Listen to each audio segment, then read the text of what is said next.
so quiet. We had this all planned, that because usually people, talking among themselves. Give it a shot anyway. This was to get your attention, but you didn't. The lock's open. The lock's open. So this is just a little bit of what you're going to get from John. I just wanted to mention one other program that we have this year.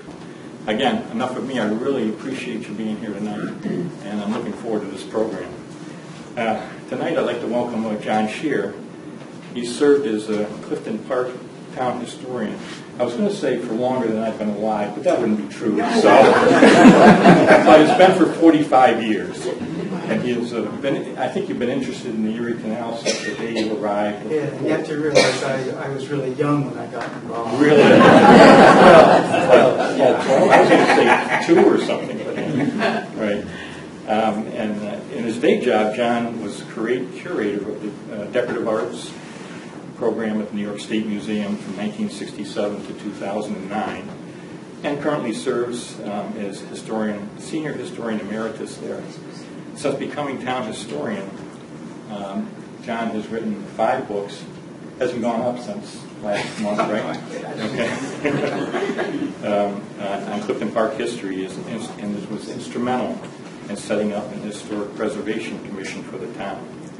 And as I mentioned before, he's now working with the History Center and a group of Bishop Ferry citizens to develop our next Forgotten Crossroads video, which should be out, fingers crossed, in March of 2024, or maybe April. So, anyway, without further talking from me, I'd like you all to welcome John Scherer.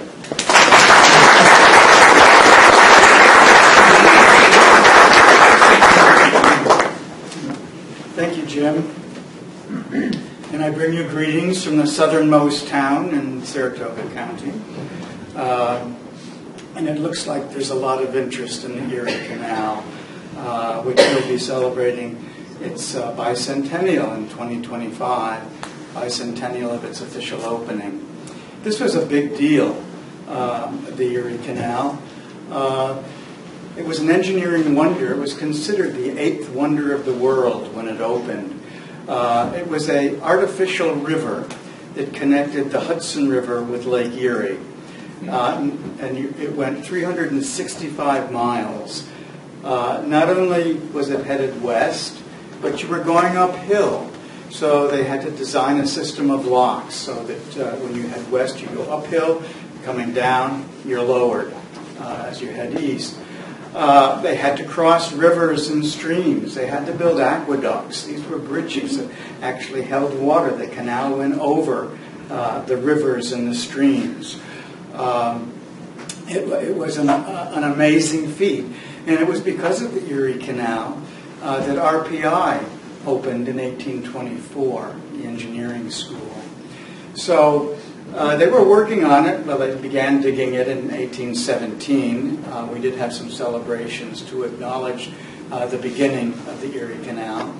They started out in Rome, New York, digging it.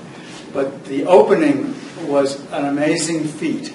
DeWitt Clinton, who was governor of the state at that time and was one of the major supporters of the Erie Canal, creating the Erie Canal, began a trip on Lake Erie to open the canal. And he was on board a ship called the Seneca Chief. And I just heard that the Seneca Chief has been replicated and will be used during the bicentennial of the canal, which is exciting news for me. Brian Stratton here, who's involved with the Canal Corps, had mentioned that to me. And so this is wonderful. But as the governor began his trip from the Erie Canal, he entered the canal from Lake Erie, and he had a keg that they filled with Lake Erie water on board the Seneca Chief. And he began his momentous journey into the canal, the first person to go through the Erie Canal. And they had cannon and relay all along the route, all along the canal and down the Hudson River, so that everybody along the route would know that the governor had entered the canal. All of the hamlets and villages that he passed on the canal had celebrations, parades, fireworks. This was a big deal. When they got to New York City, they had the biggest celebration of all. Huge parades and fireworks. And they emptied that keg of Lake Erie water into New York Harbor in a ceremony called the Wedding of the Waters. And the harbor's been polluted ever since.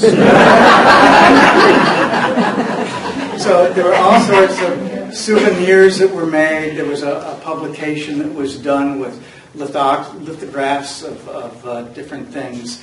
It was quite an event. This is the thing I need right here. So, here's that keg. That's the very keg that was used by DeWitt Clinton. It held the water from Lake Erie. As I say, I worked at the State Museum for many years, and we borrowed this for our canal exhibit. It was on exhibit there, so I could not resist having a colleague of mine take a photograph of me holding it. So what we're going to do is we're going to take a trip on the canal, and we're going to go through Saratoga County on the canal and look at it. The canal was a tremendous success when it opened. So successful that they needed to enlarge the canal, and they started to enlarge the canal in 1836. They finished enlarging it in 1856. Through our area, this happened in 1841 and 42. So the original canal was only 4 feet deep and 24 feet wide across the top. The enlarged canal was 7 feet deep and 70 feet across the top. And as you all know, the boats were pulled by mules or horses, and they pulled it on the towpath. So they were hooked to the barge with the rope. So here is the junction of the Mohawk and Hudson Rivers. And the canal actually started in Albany. The basin was in Albany. And then it came up through Watervliet. And then when there were 2 locks there, and then it proceeded around Cohoes, around the Cohoes Falls. So initially, the Champlain Canal opened a year earlier, before the Erie Canal opened, and they're celebrating their bicentennial. So this is the junction of the Erie and the Champlain Canal at Waterford. So this is where the Erie Canal, or the Champlain Canal began, and of course it went up to Lake Champlain and eventually up to Canada. And this was the junction. This is the Champlain Canal today in Waterford. Later on, the barge canal came through and bisected it. So that's what you see in the distance. We'll talk a little bit about that later. So here's the Cohoes Falls. This was quite an interesting natural wonder that people would visit at the time. In fact, there was a hotel right there by the falls. And if you haven't seen the falls, they have a wonderful overlook there now in Cohoes.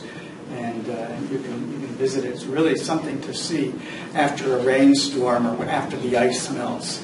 It really comes barreling over that.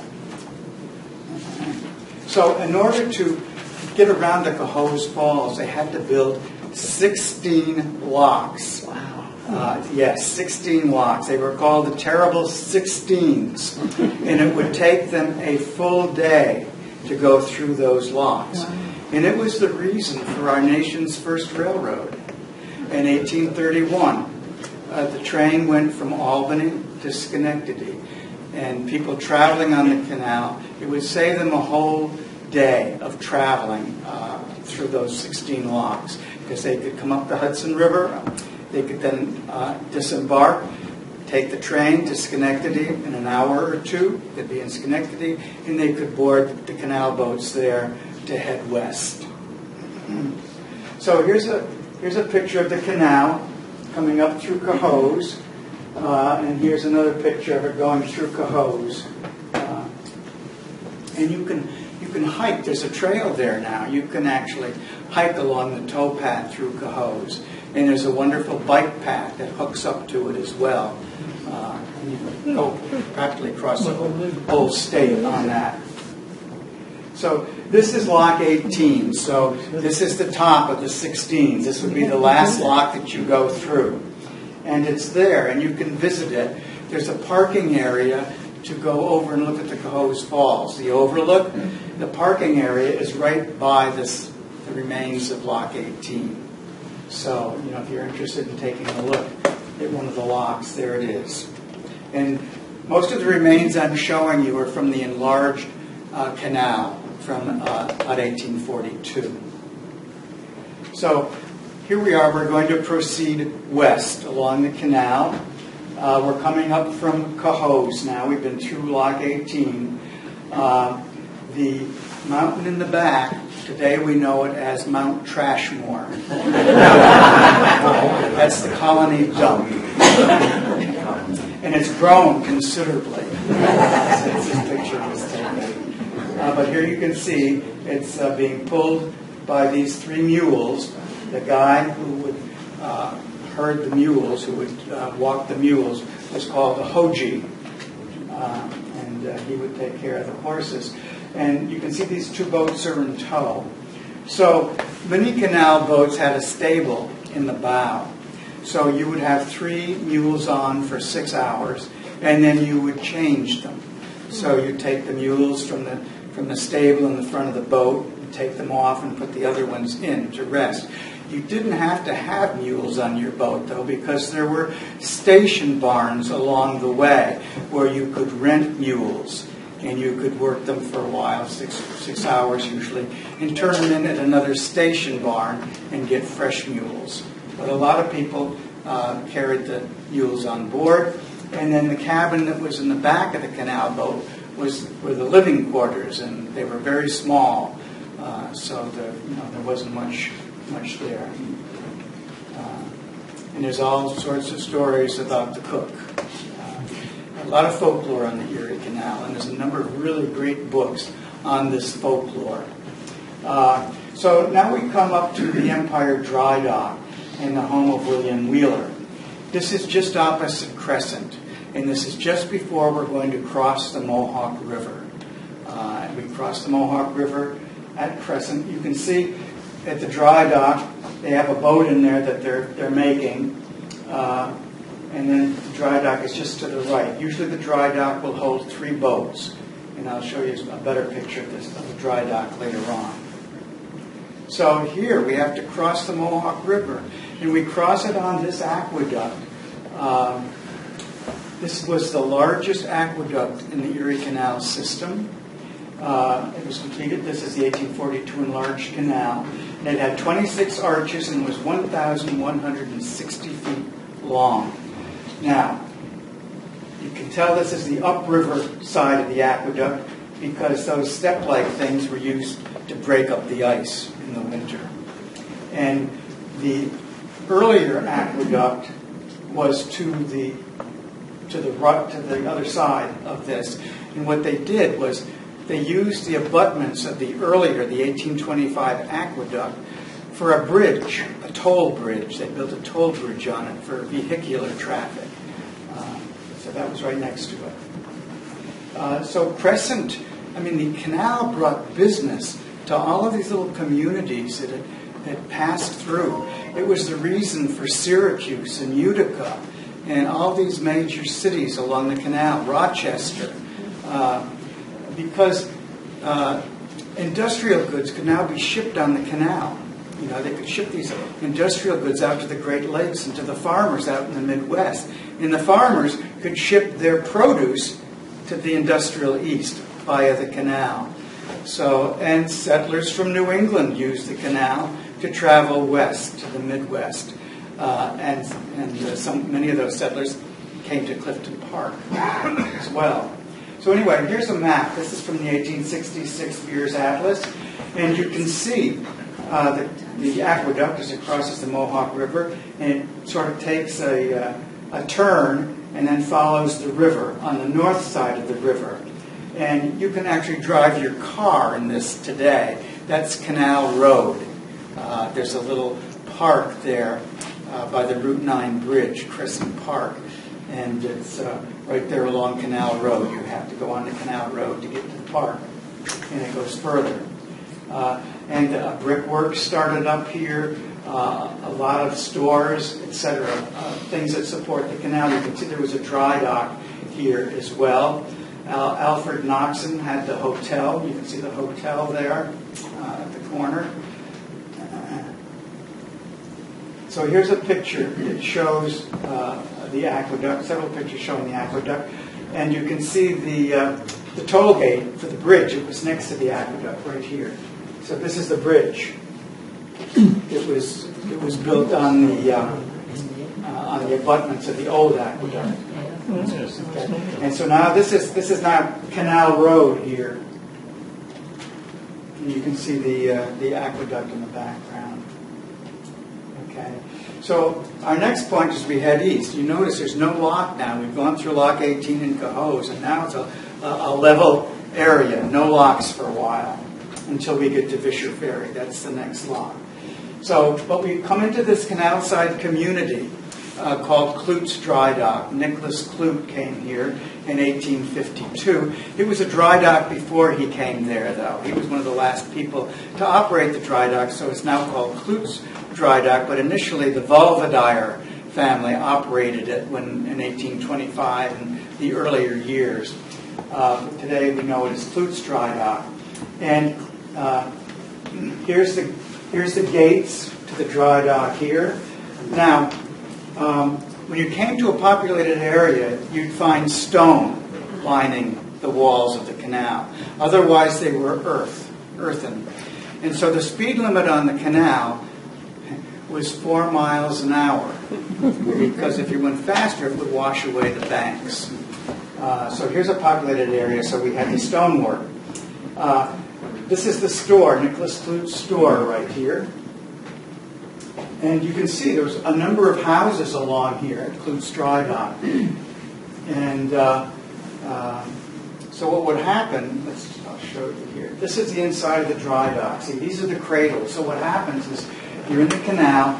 If the bottom of a boat needed to be repaired, the gates would open. You'd pull the boat in and place it over one of these cradles. It would close the gates. The water would be drained out of the dry dock, and then they could work on the bottoms of the boat. Or they could build a boat in the dry dock. So here we have a boat in the dry dock, and these two empty cradles fill it. And you see the gates are closed right now. So after they got through working on it, water would be brought into the dry dock, the gates would be opened, and back out into the canal you'd go. And you can visit it today. It's still there. And this is what it looks like today. This is now in the Vischer Ferry Nature and Historic Preserve. 600 acres, which is all on the National Register of Historic Places. And there's now an entrance to the preserve from Kloot's Dry Dock. There's a parking area, so you can go in at that point. We made a sort of a kayak and canoe launch here by putting in this dock. There's the gates, it goes out into the canal. And if you take a left, you can go out into the Mohawk River. There's a break in the canal, and you can go out into the Mohawk River. This is kind of a nice feature for people to use, and especially nice this time of year or early in the spring before the water chestnuts get in there. But don't go this week, because the preserve is open for duck hunting.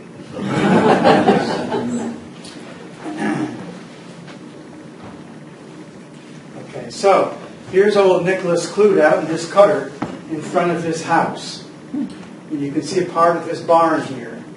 And here's another picture showing practically the same view. This is a corner of his house. Here's the barn. And you see this bridge? It's a farmer's bridge, because what they did when they dug the canal, they separated farmland. And they had to provide a bridge for these farmers so they could access their farmland. And these bridges were made of wood. And of course, the state being cheap then as much as it is today, they only made them as high as they needed to clear the boats to clear. And that's where the expression, low bridge, everybody down, comes from, because people in the packet boat era, when they were traveling on packet boats, they would sit on top of the roof for fresh air and to see the scenery.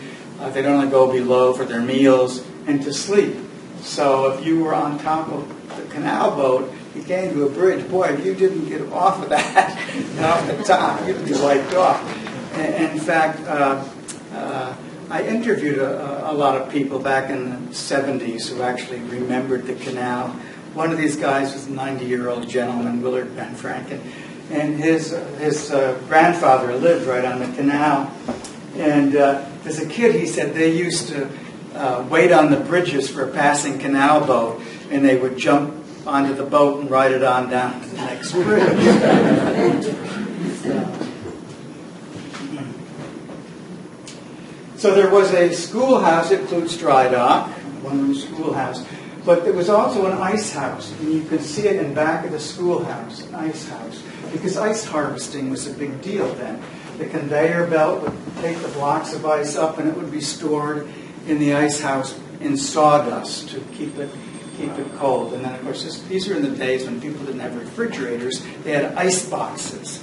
So they put ice on the river, and here's another one. On the south side of the river, they would load it onto the train, which is now a bike path.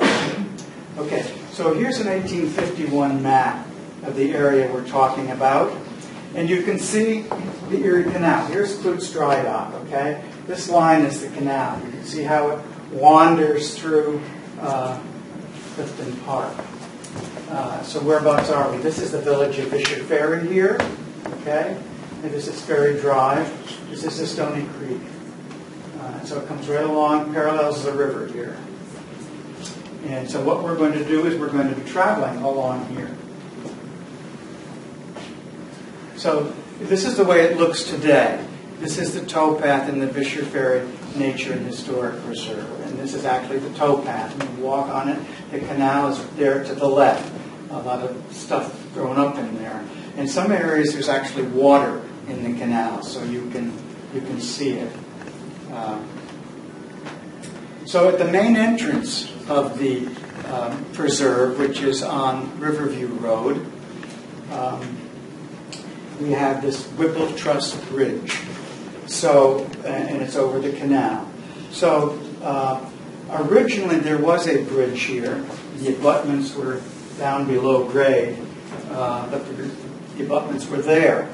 So, interesting, Frank Griggs, who was a professor at Union College, found this canal bridge over the Cayudutta Creek in Fonda.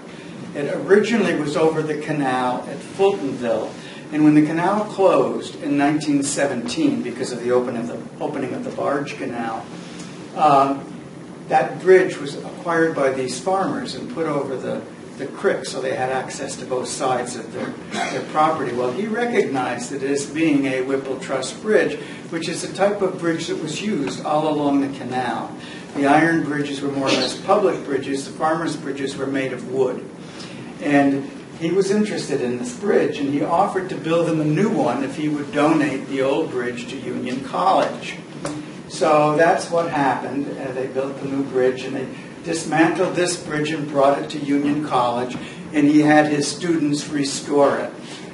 Well, Union College already had a Whipple Truss Bridge on site, and so they were looking for a place to put this. Well, fortunately, we knew Frank, and we had the perfect place for it. So it was moved here over the canal, where there was originally a public bridge. In fact, that road was originally called the Public Bridge Road. And what we had to do is we had to build up the abutments because we were able to acquire pieces of the old Rexford Aqueduct to do that. And we had to make it higher than it actually was originally because of the floodplain. So it floods here because of the barge canal. We'll talk a little bit about that later on. So anyway, and this is dated right on at 1869 as Whipple. So why was Union College so interested in this? Well, Squire Whipple was a Union College graduate, and it was his design of these bridges, these Whipple truss bridges, arch truss bridges, that were used all along the canal. So you get to cross it if you come and visit. This is the way the canal looks today in the preserve. You'll pass something like this. This is a garage, but it was originally a canal-side store. There wasn't an awful lot of room on the boat, so people had to stop frequently to replenish their food and other supplies. You'll pass this house as we go down. John Clute built this house in 1832. It has the date in this lintel stone right over the door. And this was the focal point of a little canal-side settlement called Willow Spring. There was a spring under a willow tree, he used to say, and this could be used to replenish Canaller's water supply. There was a station barn here and a store, a canal store. So you can see, populated area, so we have stone lining the banks of the canal. Today there's a development. It's interesting because the front of this house faces the canal. The back faces Riverview Road. But the canal was the main thoroughfare at this time. And it also served as an inn for canalers. They could get something to eat here. They could spend the night here. Further on down, we pass this house. This is a very early house right on the banks of the canal. This was owned by the Van Vranken family. It's gone now. But I have an interesting story about it from one of the people that I interviewed. This was, again, an interview I did with Willard Van Vranken. And he would tell me about going to visit his grandfather here on the canal. And he would talk about the canal boats that went by the house. And he said at night, the sky would be lit up like daylight when the canal boats went by, because they had these lanterns in the bow of the boat with reflectors. And they usually put the number of lanterns in the bow would indicate the number of boats in tour. I brought one of those lanterns, which is out there by the table. You can take a look at it later. But the other story, he said, was for some reason the tramps, the hobos, traveled on the towpath. And he said they would always stop at his grandparents' house because his grandmother would feed them. And they couldn't figure out how they knew that. Well, evidently they had marked the bridge just before the house, indicating that this was a good place to get a meal. So his grandfather found that out and made him earn the meal. They put him to work in the wood pile. So, and now we've reached Lock 19. This is Lock 19 on the enlarged Erie. Originally it was Lock 32 on the 1825 ditch. And this is the way it looks today. And you can say, walk down the towpath about 1.4 miles and visit the lock. And they've got a bridge over it now so that you can see the other chamber. So these locks were two chambers, they're double chamber locks, so that they could lock two boats through at the same time. They could even lock boats going in the different directions at the same time. So this picture down below was taken later, 1907, and that's a pleasure boat going through Lock 7. But we're looking at it as we look west. And here's looking again the same direction. We're below the lock. There's the lock tender shanty that you can see. And here now we're looking east. So we're above the lock, and we're looking east. And the way it looked about 1900 and the way it looks today, you can see the recess where the wooden gates went into the lock. And here they are. They're waiting for the boat to come through. I'm going to blow my horn. We're going to get those locks open so we don't have to wait. Well, in 1855, there were 350 boats a day that went through this lock. And so as you approach the lock on either side, it's wider. The canal widens out. They're called the wide waters. And so boats would have to wait their turn to get into the lock. And some canalers are pretty impatient, and they would get into fist fights to see who would go into the lock first. And in fact, some canalers had professional fighters on board, or at least people who really knew how to fight on board, so they'd have the upper edge. In fact, prize fighters got their start on the Erie Canal. John L. Sullivan, who was a well-known prize fighter, got his start on the Erie Canal. So the Justice of the Peace was not too far from the lock. He was right up on Riverview Road. And we have those records, the Justice of the Peace records for the 1850s and 60s, and they're just full of these incidences happening down at the lock. And they give fictitious names. John Smith, Joe Doe, And there was one case where one poor loser, as the canal boat was going into the lock, they lassoed the lumber and pulled it off the boat as it was going into the lock. Anyway, they're really interesting to read, these things.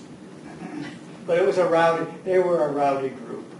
So this is the canal store and the lock tender's house here at Lock 19. So this young man sitting in the middle in the door, that's John Wooden. And he was the last lock tender at Lock 19. And his father was a lock tender before him. And his grandfather also worked on the canal. And I got a chance to interview John back in 1975. And he told me, his grandfather told him, when you walked down the main street in Fisher Ferry, all you could hear was the clanging of hammers, because there were 2 dry docks in Fisher Ferry where the canal boats were built and repaired. And many of the homes built in Fisher Ferry were built by the people who worked at those dry docks. They were ship's carpenters, sometimes called boat builders in the census records. So anyway, John had a lot of interesting stories. He also operated the ferry at Fisher Ferry for a while. An interesting story. As I say, I interviewed him in 1975. Then, 1996 maybe, I got a call from somebody in Niskayuna. Their neighbor wanted to talk to me, and I said, "Well, fine. Have her give me a call." Well, she's stone deaf. She can't hear. So I said, "Oh, fine. I'll go and visit her." So I visited her, not knowing who she was. Turns out to be John Wooden's widow. She was like 95, and when John Wooden left to go to college in 1910, he was the operator of the lock and the ferry, and they gave him a big send-off, and they gave him a gold pocket watch. And she had it, and she wanted to give it back to the people of Fisher Ferry. So we now have that in our history collection. So let's visit Fisher Ferry while we're here, see what's there. This is a map, 1866. Here's the canal down here. This is Ferry Drive. Matthew Winnie owned the old Fisher homestead, and there was a dry dock here, and there was a dry dock here owned by the Hegeman family. So 2 dry docks on either side of the Stony Creek. We placed Fisher Ferry on the National Register in 1975. It's now a historic district, and we included the area that became the Fisher Ferry Nature and Historic Preserve in 1977. So there's 600 acres in the preserve, plus the hamlet of Fisher Ferry, that are on the National Register. So here is the Fisher House, later on the home of Matthew Winnie, who operated the dry dock. The Omni Church was built in 1888. These are some of the places that we'll see. This was the home of the Hegemans, who operated the other dry dock. This is the way it was on its original location. Somebody saw it in 1920 and didn't like the location. Can you imagine that? Anyway, they moved it to Loudonville, and the house now stands on Route 9 in Loudonville, not too far from where Crumity Road comes in. So Hegeman had a number of houses on Main Street to house, they were tenement houses for his dry dock workers. And this was one of them here. This is the way it looked in 1885. This is the way it looks today. It's still there. And one of the reasons that Fisher Ferry is on the National Register is because it's a typical upstate Erie Canal community with a high concentration of Greek Revival and Victorian architecture. And it was a working class hamlet. Most of the people who built these houses worked at the dry docks. This house is a little grander than most. This was built by a grandson or great-grandson of the original settler, Captain John Fisher. And he was an interesting guy. He had a racetrack on the road across the way. He used to race horses. And he and his wife had a fight, and they lived there in the house for years without ever speaking to one another. I tell people it must have been really peaceful. This house is a little Greek Revival house, and it was built by Shepherd Wheeler in 1844, and he's listed in the census records as a ship's carpenter and sometimes as a boat builder. And now we're going to leave Fisher Ferry behind. We're going away from Lock 19, headed west again. You can see it in the distance. And this is Ferry Drive. We're going under the bridge that connects the river to Ferry Drive. Okay, so this boat is actually headed east. If you go to the end of Ferry Drive, you'll see the abutments for this bridge.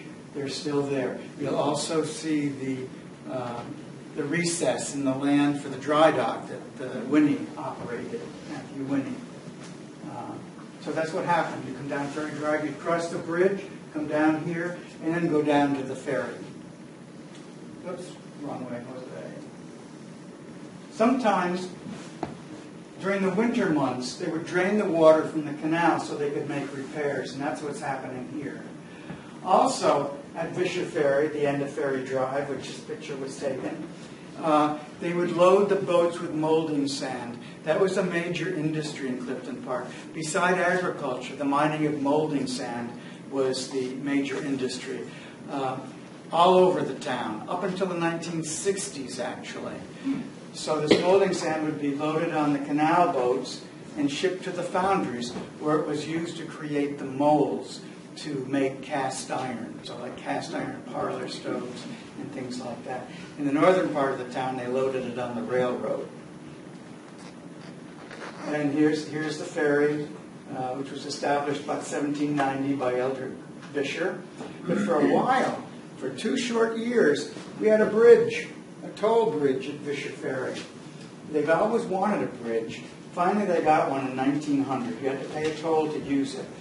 And the first year, the ice did some damage to it. So they rebuilt it a little higher. The second year, it collapsed with the ice. The ice took it out. And there was a couple sparking on the bridge at the time. Sparking, that's an archaic word for making out. And they felt the bridge start to vibrate. And they immediately made it to the other side just in time to see the bridge fall into the river. This was all written up in the Schenectady Gazette.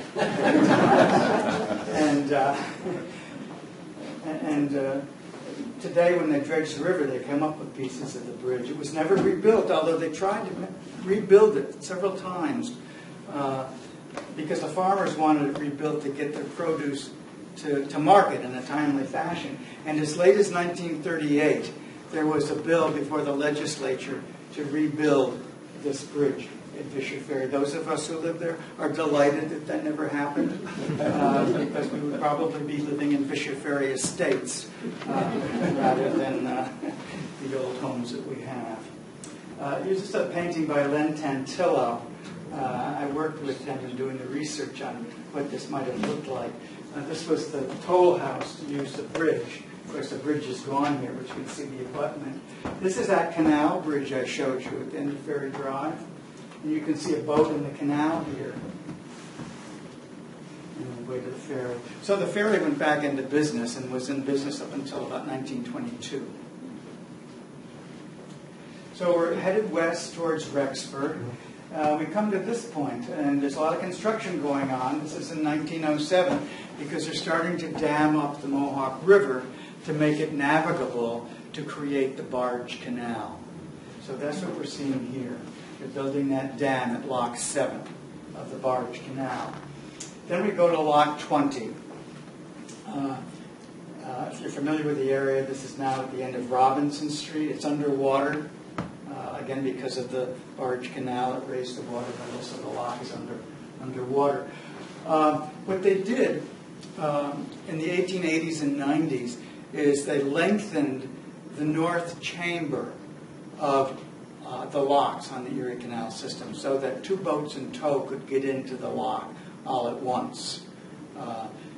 So this is what they're doing here. They're lengthening the north chamber of the double lock here, Lock 20. And you'll notice when you go to look at Lock 19, you'll see it's a different stonework. You can tell that it's been added to it. So here we are moving towards Rexford. This canal boat could maybe be filled with molding sand. We don't quite know.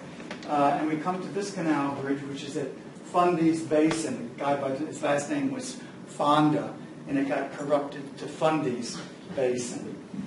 And it's right where Mohawk Landing is today. In fact, there's a driveway that goes down to the site. Here we're almost at Rexford. You can see the cliffs, probably the cliffs from which Clifton Park takes its name. Clifton means place on a cliff. And you can see the towpath. It's the only thing that separates the canal from the river here. And here's a cave in the cliffs, which there's tradition that indicates that dead canalers were buried here in this cave. And here we are on the bluffs above Rexford, looking down on the canal. Here's the towpath. This is Lock 21. Here's the feeder canal that brings the water into the canal. This is the aqueduct in the distance because we're going back across to the south side of the river. Why on earth did they pay all that money to bring the canal into Saratoga County? A lot of people wanted the business that would result from the canal. They lobbied for it to come here into Saratoga County. There were also other reasons. For example, the snow would melt faster on the north side because of the way the sun hits it, so it could open earlier in the spring.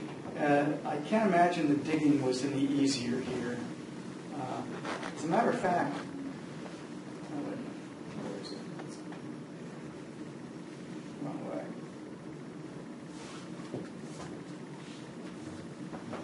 So this was the deepest cut in the Erie Canal here.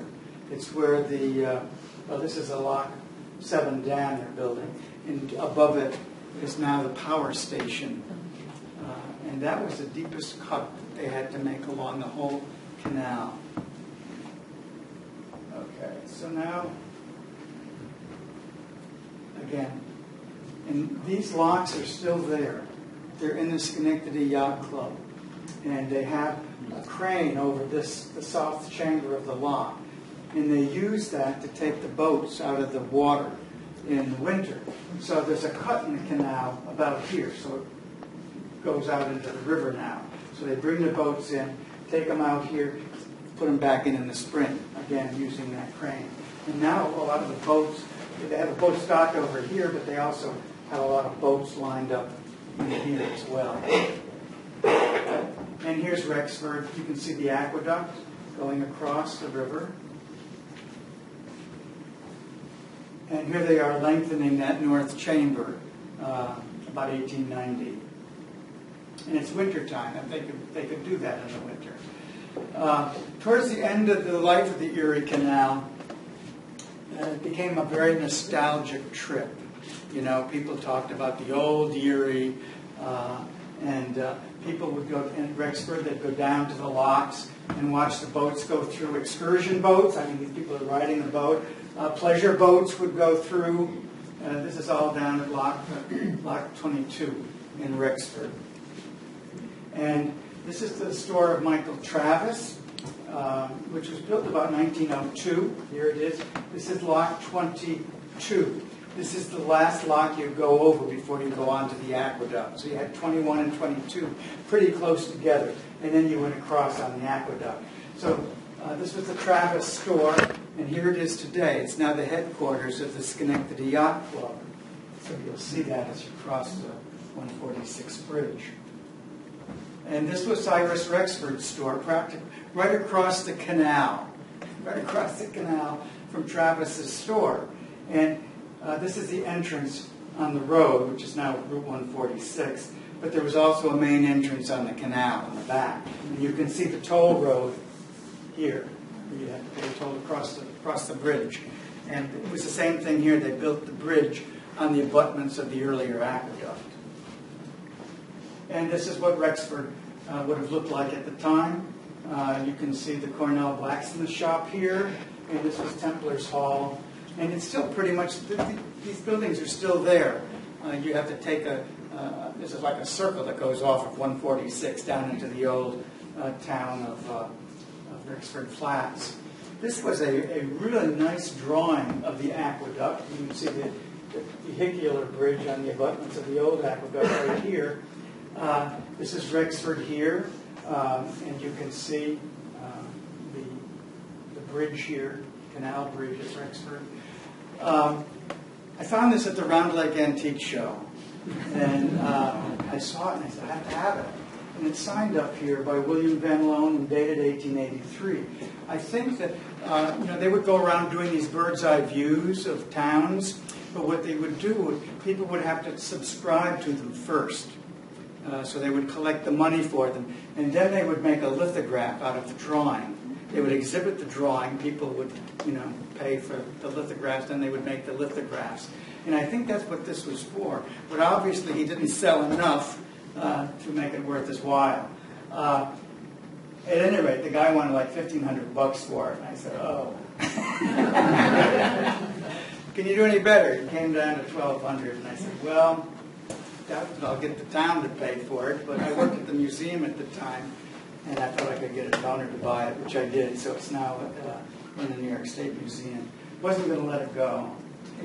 Here's Cyrus was an important guy. He was a politician. He was town supervisor at one time, and he built a very impressive house in the Victorian stick style that was popular at the time, 1883, at the top of the hill. And he operated the store and bought lots of land there. So here's a wonderful picture of the aqueduct with a barge going through, and you can see the bridge next to it. And this is the McLean Hotel, which was a very popular watering spot for canalers.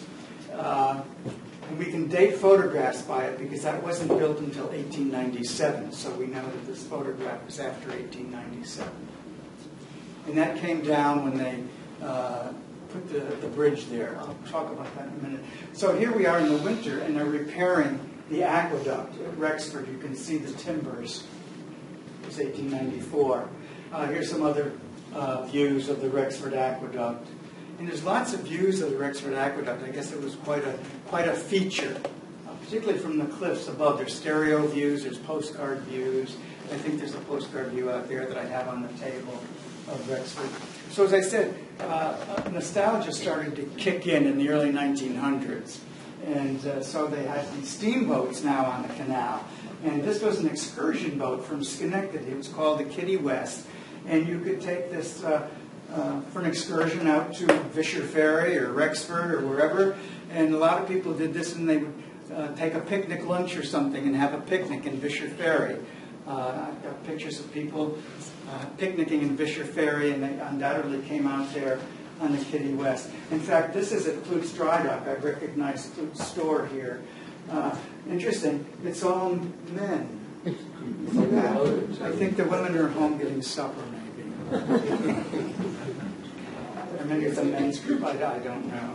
But that was the Kitty West was a popular excursion boat out of Schenectady.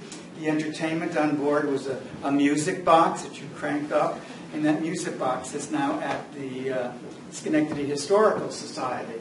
And we now have the lantern that was in the bow of the boat at the Historic Rooms Tavern.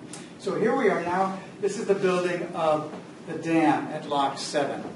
So they're now damming up the Mohawk and dredging it to make it navigable, and they want to move the canal into the river. So this was completed in our area in 1915. The barge canal opened in 1915.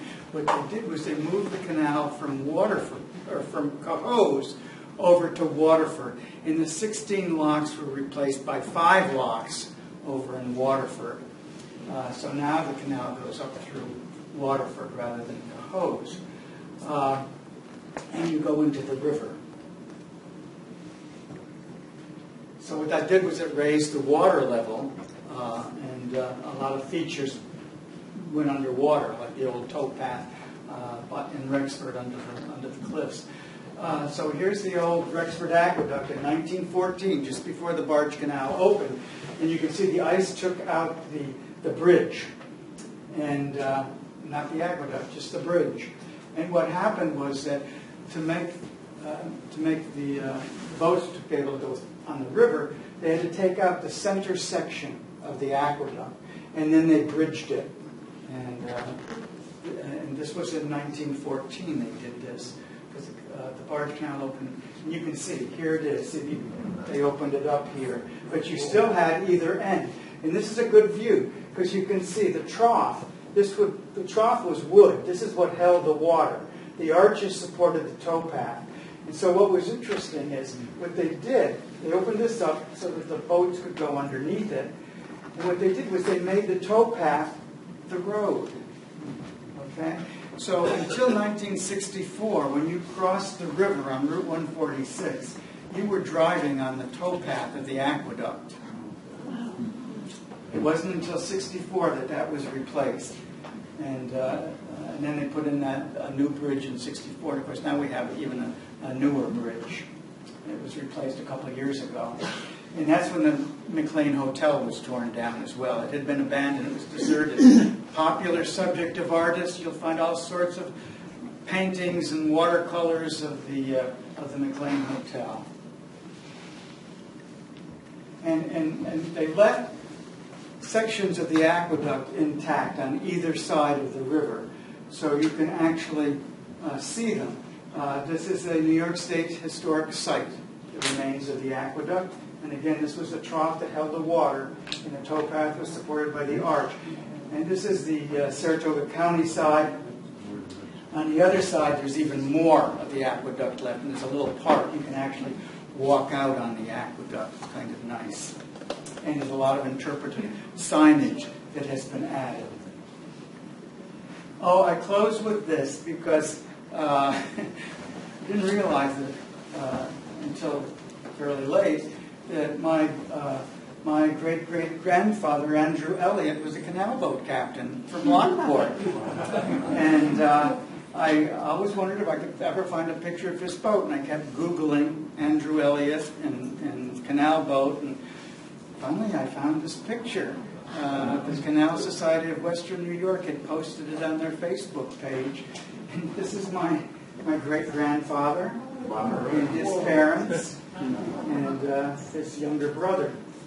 And his first boat he named the Andrew Elliott after himself. This boat he named Easton and Albert because Easton and Albert were his sons, and named them for his sons. And he was a canal boat captain from Lockport. You can see Lockport's written right here.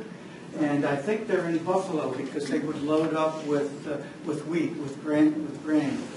And later on, through the miracle of DNA and Ancestry.com, I discovered a cousin, a distant cousin, who lived out in Wisconsin. And I don't know how I contacted him. And his father had been interested in canal life. And he had interviewed George, the youngest son, who lived into the 1960s. And they wrote back and forth these letters about what it was like to be on the canal. And he sent me copies of the letters. It was wonderful. He's describing a trip on the canal. They load up with grain, and they're headed east, and he's describing crossing on an aqueduct and going along the towpath where the river's on one side and the canal's on the other. So he's talking about going through Bishop Ferry in Saratoga County. Yeah. And then he talks about they end up in Troy and they get on the tow. There's they tow the boats. They get a number of canal boats. They tow them to Albany, to the basin. And I guess there's maybe 20 boats on that tow. And then they get on a larger tow in Albany, maybe 100 boats. A steamboat tows them all down to New York Harbor. And he talks about being on the boat in New York Harbor, and they load up, they unload their grain, and they load up this clay that came from Bayonne, New Jersey. They load up with clay, and they go back to Rochester, and the clay is used to produce stoneware, because Rochester was a large stone. All along the canal, we had these stoneware factories. Again, because of the canal, it could bring the clay that was necessary to make the stoneware and stop off the canal. And that's how they sold their wares, too, is on the canal. In fact, the stoneware dealers had a postcard they'd send out to the store saying, we will be in your area on such and such. Anyway, that was an interesting connection. I thought it was sort of interesting. So thank you for sitting through all of this, and I'm happy to entertain any questions.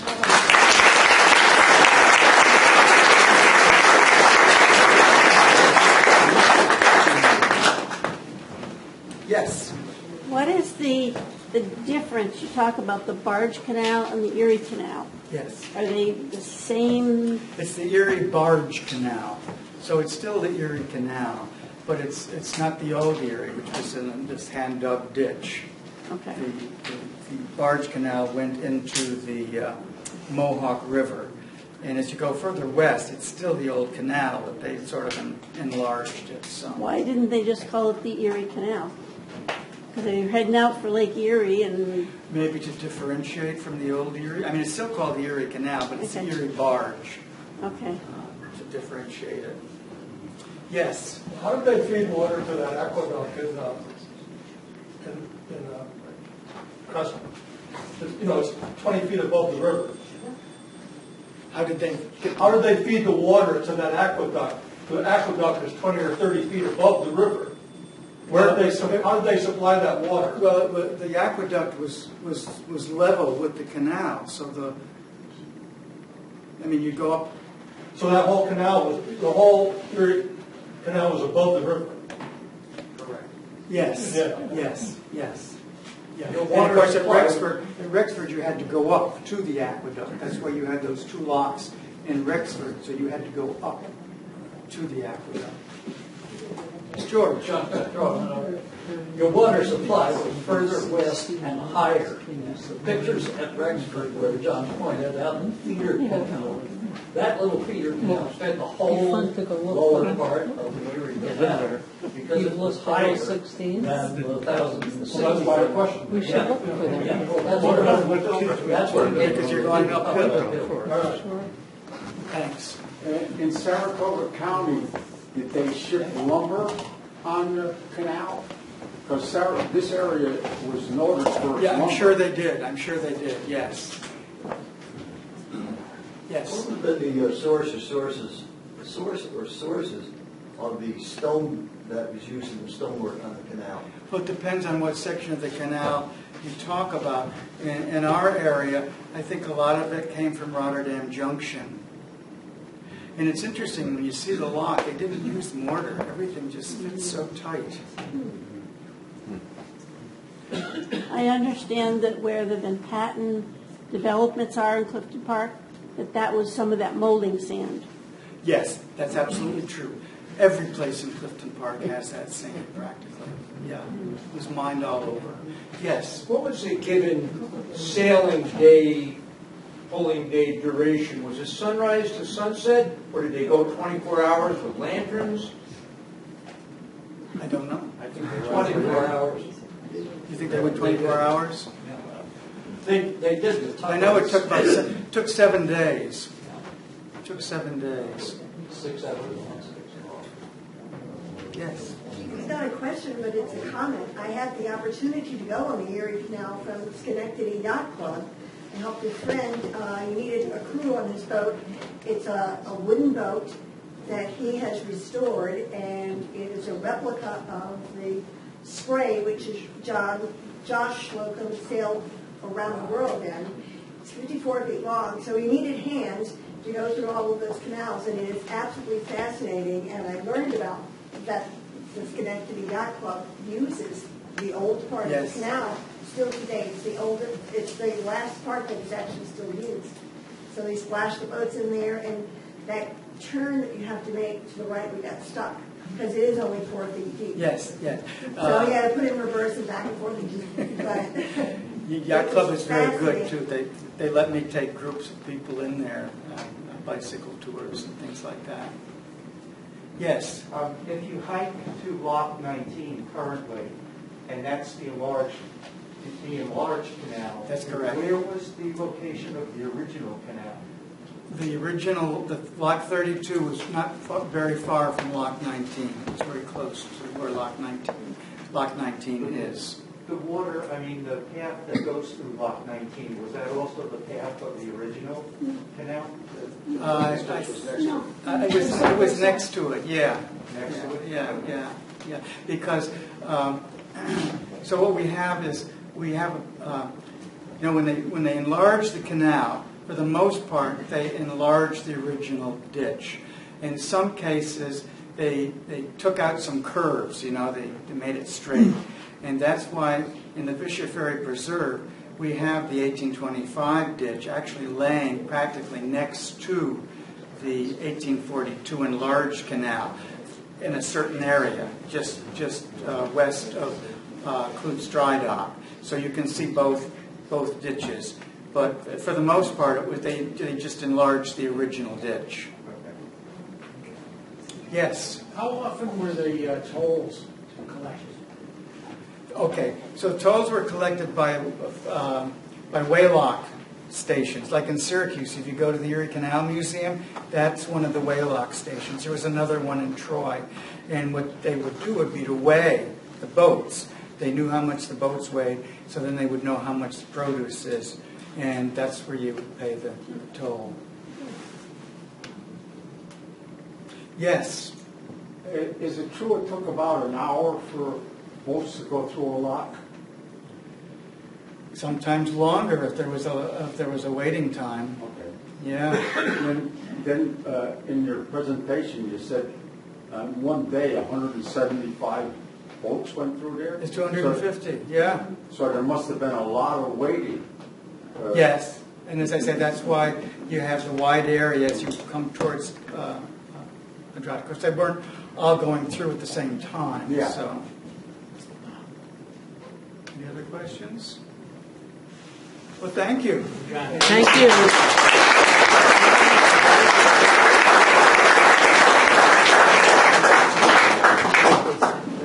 Well, now I think we just recorded our whole Forgotten Crossroads video, at least the canal section of it.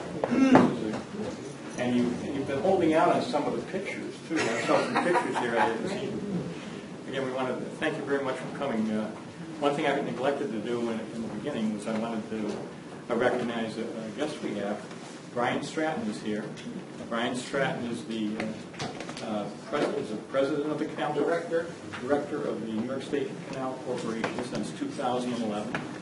You may remember him for that, or you may remember him as a former mayor of the city of Schenectady. So thank you for being here. It's great to be here. I love the talk. We were hoping that you're going to correct Chad at least once or twice. Thank you for not doing that. Well, thank you for coming. I appreciate it. And as you